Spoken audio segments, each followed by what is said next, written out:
You're nuts. Come on, it ain't no such thing. Now, it ain't gonna hurt you none. I got things to do. First thing you gotta do is sit down here and get your hair cut. My hair don't need cutting. If it gets any longer, I'll have to. I declare, you fight hair cutting like a steer fights branding. Well, the last time you cut my hair, you did brand me. How did I know somebody poured hot gravy in my bowl? Smarter considerable. Sure plastered your hair down nice, though. No, I might go to selling that stuff. Gravy? Sure made your hair look mighty sprucey. Yes, sir. You were slicker than a peeled onion. Smelled like one, too. Sure. Go to selling that stuff.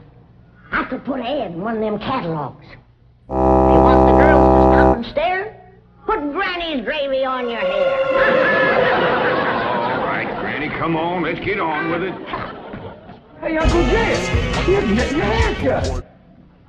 Thanks for telling me, Jethro. Oh, that's all right. Darn it, Jethro. What's going on? Is there going to be a wedding or something? Could be the way that sunny Drysdale is a sparking Ellie Mae.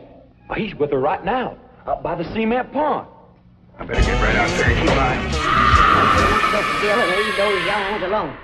Can't you remember how it was when you was a boy? Yeah. I better get right out there. It's broad daylight. And besides, they swim. No, they ain't.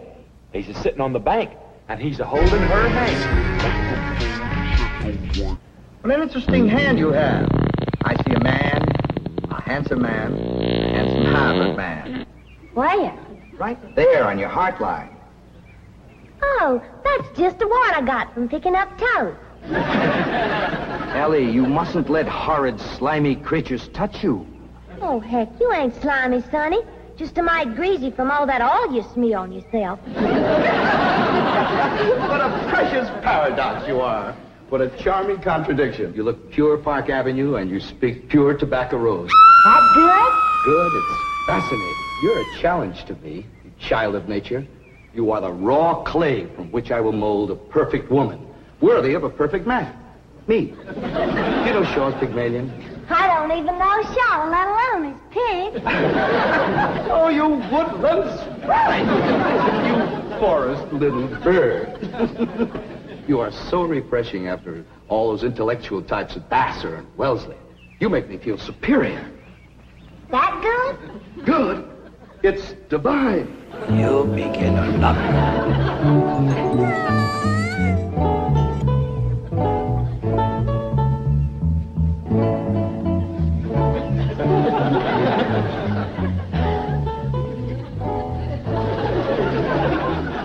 I am Caesar, and you are a fair-skinned captive, a barbarian slave.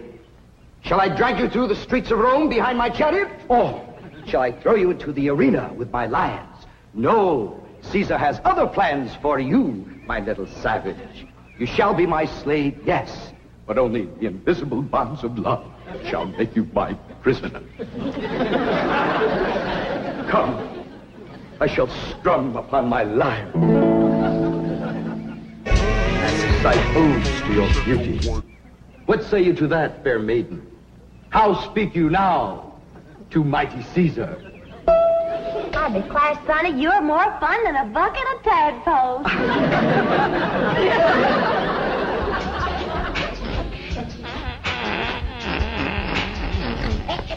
Sit still, I'm liable to lop off of yours. Damn doggone it, Granny. Hurry up. I gotta get out there and keep an eye on Sonny and Ellie. You want me to go out and see what they's up to, Uncle Jed? Now, you just sit still, the both of you. I'd expect Ellie Mae to get a husband if you don't let the boy spark her. Well, Ellie ain't never been learned about such things. Yeah. Sparking is like breathing. You don't learn to do it. Somebody slaps you and you go at it. Boy slaps. I declare you're wiggling worse than a worm in a bait bucket. You want your daughter to be an old maid? Of course not. Next year she'll be too old to get a husband. She's almost 18. Sure is. She done waited too long, Uncle Jed. When no boy wants to marry up with a middle-aged woman. Maybe she can get herself a husband anytime she wants. Well, she's the prettiest and... Now, feathers riled up, you old rooster, you. Ellie May'll be all right if you just leave her alone. Well, I ain't sure Sonny Drysdale's good enough for her. He's considerable older than she is. Well, don't worry about that, Uncle Jed. His family lives a heap longer than most folks. Yeah? Yeah. Sonny told me that there's been a member of his family living in Boston since 1632. Well, that rascal's over 300 years old. He was a greening you. Yeah, you sure swallowed a whopper. No, ma'am. Sonny's honest. Why, he's so honest, he has to have somebody do his lying for him. Do his lying for him. Yes, sir. Why, I heard him call through the hedge to Ellie. He said, I'm coming over to serenade you, and I'm gonna bring my life. Veni, vidi, vici. The world lies conquered at my feet. And yet, I tremble at the nearness of this flaxen-haired barbarian. Could it be that the invincible Caesar is about to be vanquished? Not by the spears and arrows of the Gallic knight, but by Cupid's dart? Yes, fair maiden, you have done what your fierce kinsman could not. You have brought mighty Caesar to his knees. Come, I will take you to my palace, and there compose odes to your beauty. See yon window. 'Tis the Emperor's suite. There I shall woo you. My life! That's my rules, and those are my binoculars. You're not supposed to spy on the Emperor. What are you trying to tell me, Sonny? Mumsy can see you, but she can't hear you.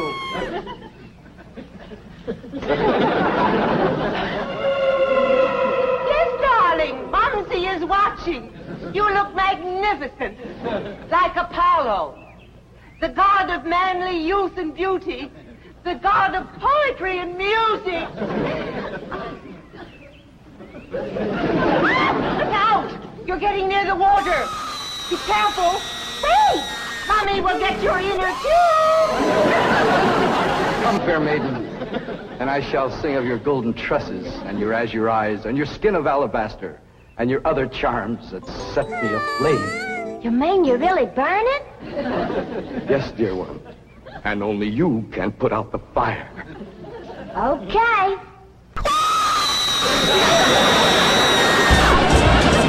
How's that, Sonny? Feel better now?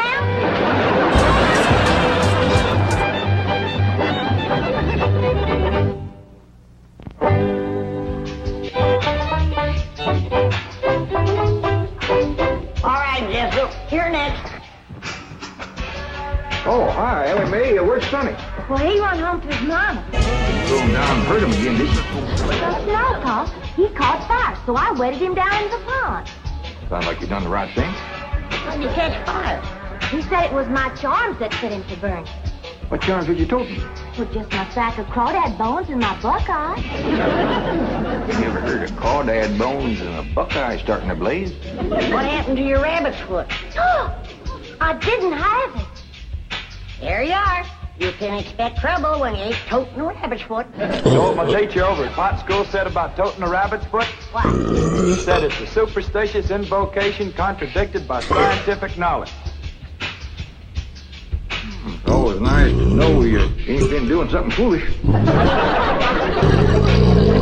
Don't you worry none, Ellie. You go jump into a purty dress, and I'll walk you up a love charm that I guarantee will bring Sonny Drysdale back. Yes, I am, Mother. I'm going back. Darling, you're delirious. Here, bring some of this penicillin. I'll send for an ambulance. Mother, I am perfectly all right. Of course you are, precious. A nice rest in an oxygen tent is all you need. I don't need an oxygen tent or an ambulance. All right, just relax. And Mumsy will call the police. Police? But of course.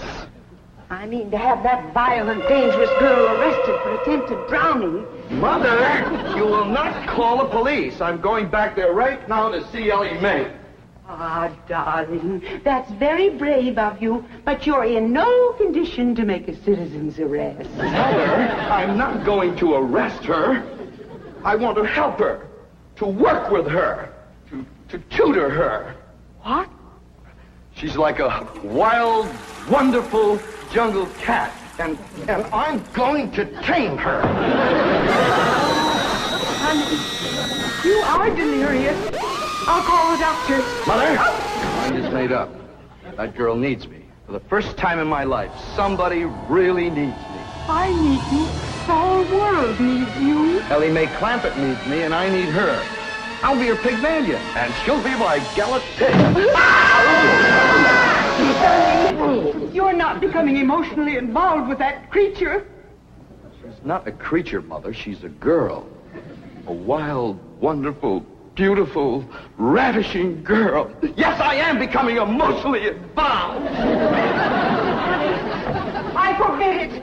She's not socially acceptable for my baby. Mother, I'm not your baby anymore. I'm a man in search of a woman.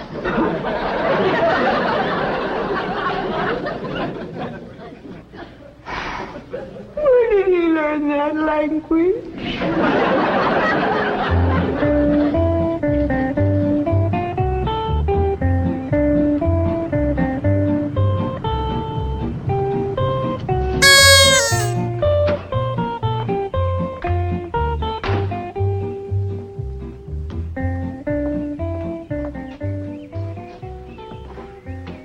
Hello, Duke. You noble veteran of the faith. Are you homesick for your forest paths and mountain trails? You look like a cashier waiting for the bank examiners to arrive.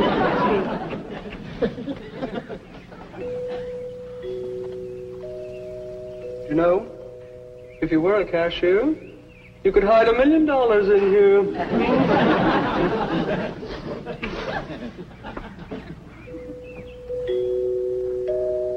There goes that music again. Jethro, did you ever find out where that's coming from?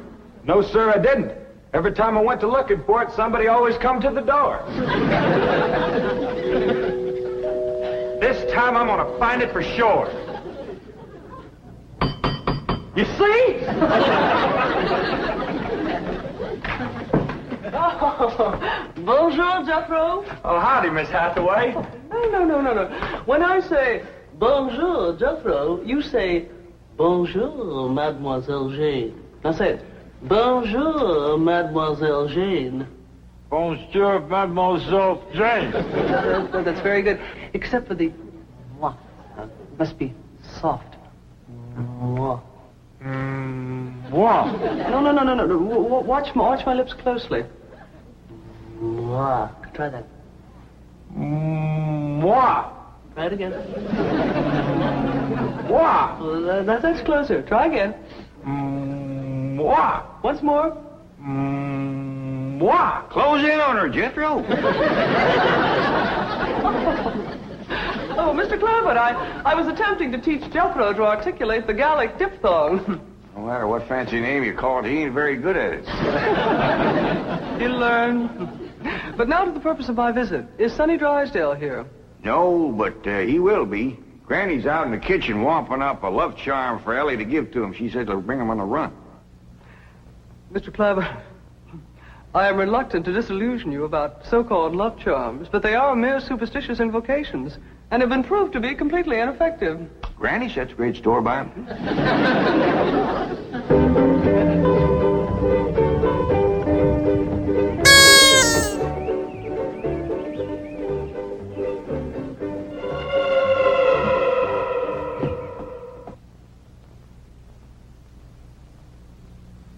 Here you are, Ellie. One guaranteed love charm. Guard it with your life.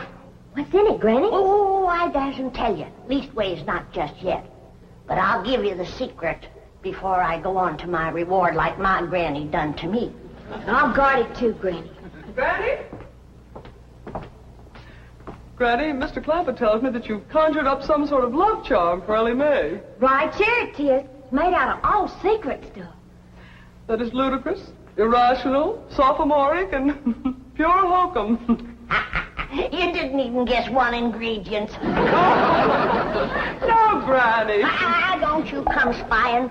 I'm telling you for the good of the country. If the secret of this love charm ever got out, I shiver to think what might happen.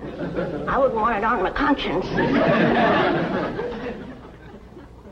Hear me now, mongrel. Neither sleep, nor snow, nor vicious beast shall keep me from the side of my beloved. Here I come, ready or not. So, you still think it won't work, huh? That is correct. All right, Ellie. Open up the pouch, Mike. Now, when I drop this starching powder in it, quick float it, press it to your heart, and say, darling, darling, my true love, come a-swooping like a dove. Darling, darling, my true love, come a-swooping like a dove. This is Ellie! Ellie!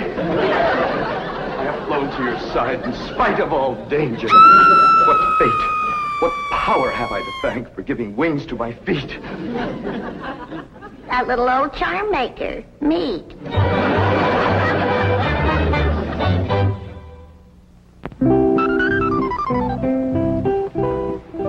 And now we shall begin the transition from Tobacco Road to Park Avenue.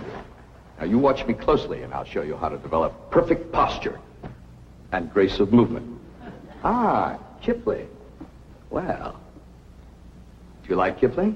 I don't know. I ain't never kibbled. Oh, you are a challenge, you ravishing rustic, you child of nature. Now here, you try. There we are. Now walk. Go. You'll have to try that again. Now sit down. Now watch me. We walk as though upon a cloud, and we glide with lissom grace.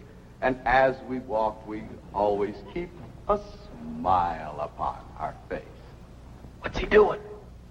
Out there is something called Beverly.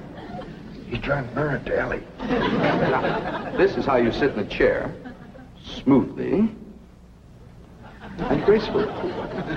There ain't no chair where he's a-sitting. I know. What do you reckon's wrong with that rascal? Appears to me he's about 2 bricks shy of a load.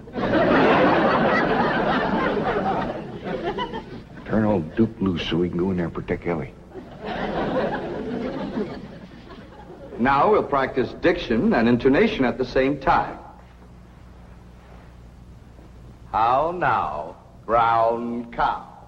How now, brown cow? What's he talking about? He thinks old Duke is a cow. You best fetch Granny. Appears to be she's threw too strong a charm on it.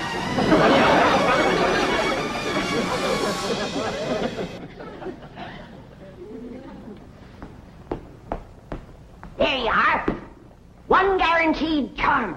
Now, you hold the bag while I sift in the starter. I know this is all a lot of absolutely ridiculous nonsense. Please hurry. Darling, darling, my true love, come a-swooping like a dove. I better open this door before he busts it in. Miss Jane! Here he is! Granny's love charm is too strong. Don't fight it! It's bigger than both of us. Circled on me. Granny, come quick. The love charm you throwed on Sunny Drysdale was too strong for him. Thank you, Granny! How now, brown cow? How now, brown cow? How now, brown cow? How now, brown cow? How's it going, Uncle Jed? Bad. Now he's got Ellie believing old Duke is a cow. Break the charm, Granny? I reckon so. I'll sprinkle him with some letting-go powder. While you're at it, will you sprinkle some on Miss Jane? She's shutting off the blood to my arm. How now, brown cow? Secret powder, white as snow, make the charm of love let go. What do you do? The spell is broken. Now please, everybody listen to me. I must have complete quiet and concentration if I am to transform this bucolic beauty into a sophisticated debutante. Now, I have studied drama at Yale, Harvard, Princeton, and Dartmouth, and I am probably the only living man who can accomplish this difficult cultural metamorphosis in the brief time available. Now, everybody please go! While I transfuse into this simple, untutored mind the charm, the polish, the splendor that is Sonny Drysdale. Dad?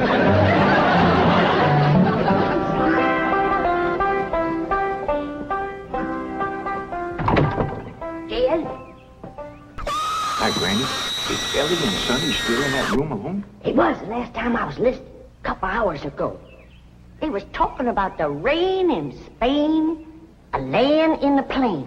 Well, I guess they can't be up to no nonsense if they're talking about the weather. Doggies, I can't wait to see Ellie all polished up and talking like Sonny and Miss Jean. While you're waiting, I got something for you. What is it? A love charm. What in Sam Hill I want with that? Ain't what you're wanting, it's what you're getting, a woman. And it's high time you got one, being a widower. Besides, the moon is right. That's why this stuff is working so high-fired powerful. So here. Well, I ain't interested in none of these la-di-da Beverly Hills women, so here. Well, they're interested in you, so here. Who said? Jethro says. Jethro don't know nothing, so here. I reckon Jethro ought to know what's going on in his own school. Besides, I saw her making sheep's eyes at you, so here. You caught who making sheep's eyes at me? Mrs. Millicent Schuyler Potts, that's who. Oh, now. You did? Educate a woman like that? Jethro says she asks for you every day. Oh, what she want with an old mountain goat like me? If I was to put a little starting powder in there, and you was to say the magic words, no woman could resist you. I don't hold with stuff like this. You're scared, ain't you? Oh, I ain't scared. Then go ahead. I double dog dare you. Well, Open the pouch a mite. Now, well, this is just a lot of doggone nonsense. close it tight, clamp it to your heart, and say the words.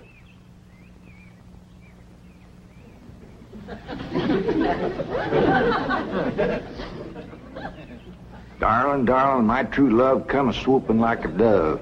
Where is he? Where's my darling? It's Mrs. Drysdale. Where is he? Oh, where is he? Oh, I tried to stay away, but I could not. He's mine, and no other woman shall have him. Drysdale, you're a married woman. Think of your husband. Come on. Care about my husband. I want my darling, and no one is going to keep me from him. I sure hate to have to do this, but...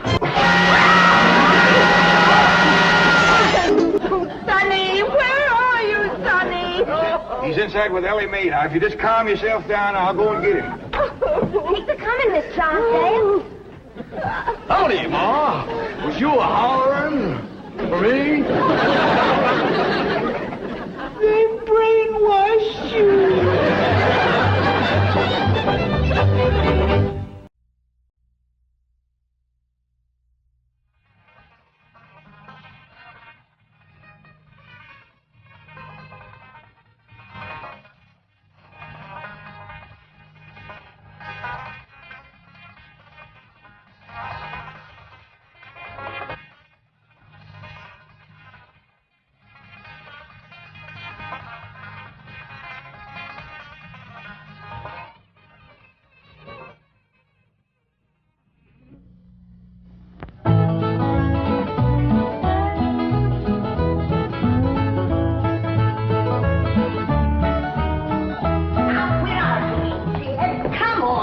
There's a lot of darn nonsense.